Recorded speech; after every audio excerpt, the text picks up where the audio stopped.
Mons 2015, vous connaissez? La ville est capitale européenne de la culture.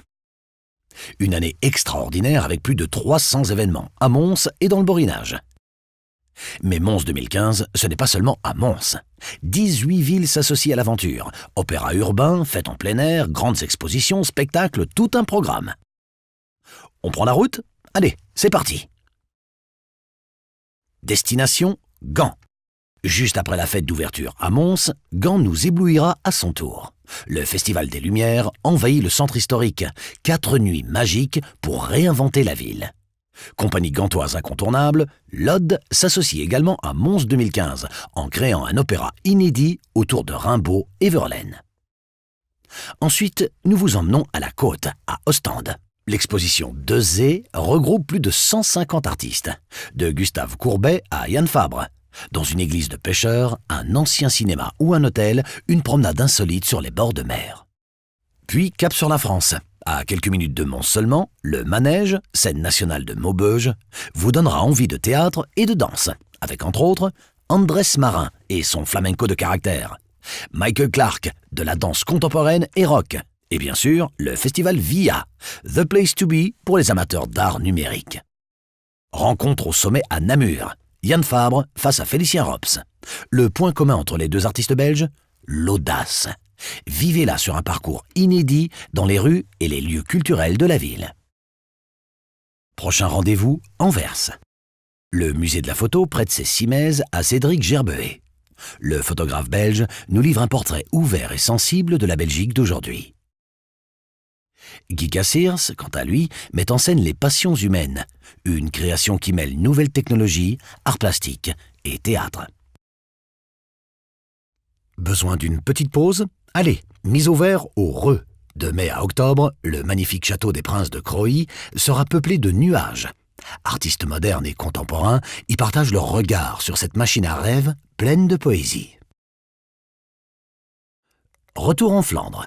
Après Ostende, c'est Courtrai qui nous invite au bord de l'eau. Avec 4 mois de festivités en l'honneur de la Lys. Pique-nique géant, land art, balade à vélo, concert en plein air, il ne manque plus que vous.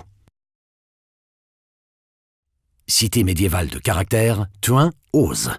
À l'occasion de Fluide, la ville se donne littéralement à une vingtaine d'artistes contemporains.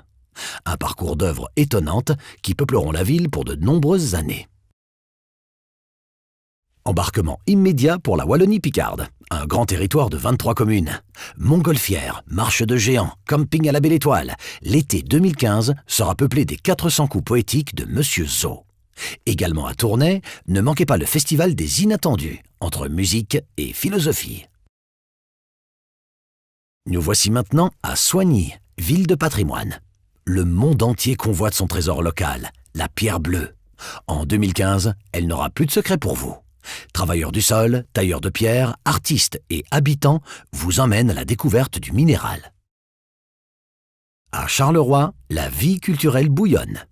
Venez-y en septembre, vous serez convaincus. Ouverture du Quai 10, nouveau temple dédié au cinéma et au gaming. Soirée sur la Sambre avec concert, mapping et after électro. Bref, un bel aperçu de cette vitalité. Revenez-y ensuite pour le tout nouveau BPS 22, Centre d'art contemporain, le musée de la photo et bien sûr l'incontournable biennale de Charleroi Danse. Chaque année, Bruges entraîne ses quartiers dans une véritable fête. Uitweken rassemble amis et voisins autour de concerts, d'ateliers créatifs ou simplement autour d'un bon repas. Liège, terre d'artistes et de fêtes. Dans un esprit de bal populaire et de fanfare moderne, Fabrice Murgia rassemble les créateurs de la région pour un grand spectacle en plein air où l'art urbain rencontre la tradition. Vous pensiez que la musique ancienne s'écoutait uniquement assis religieusement dans un fauteuil? Vous aviez tort. Zéphiro Torna vous emmène faire la tournée des cafés de la ville à Malines et à Mons. Accompagné d'un orchestre, on chantera du Lassus, version chanson paillarde, et villanelles italiennes. En route pour La Louvière, qui nous a préparé un programme de choc pour 2015. 6 grandes expositions, un festival de cinéma, et enfin, le grand rendez-vous de l'année, Décrocher la Lune, un opéra urbain féerique qui rassemble des centaines d'artistes et de citoyens. Saviez-vous que Valenciennes était le berceau de l'un des plus grands peintres français du XVIIIe siècle, Jean-Antoine Watteau? Venez partager sa fascination pour l'Italie lors d'une exposition exceptionnelle. Et c'est à Lille que s'ouvrira la dernière saison de Mons 2015, Renaissance. Dès la fête d'ouverture, découvrez une ville métamorphosée et vivez des expériences inédites. De la Renaissance historique au XXIe siècle, des artistes du monde entier interrogent la vitalité du monde d'aujourd'hui. La Renaissance, ce sera aussi Nuit blanche de Bruxelles. L'espace d'une nuit, la ville est à vous. Une nuit pour se rassembler, partager l'insolite et la création contemporaine. Installation et performances à déguster jusqu'au petit matin. Et bien voilà, fin du voyage, retour à Mons. Vous passez à la maison? Eh oui, car toutes ces villes ont aussi leur chez-soi à Mons. Un lieu cosy d'information et de convivialité. Pendant toute l'année, mini-expositions, rencontres ou performances qui vous donneront une seule envie de repartir explorer ce Mons 2015 on tour. Plus d'infos sur mons2015.eu.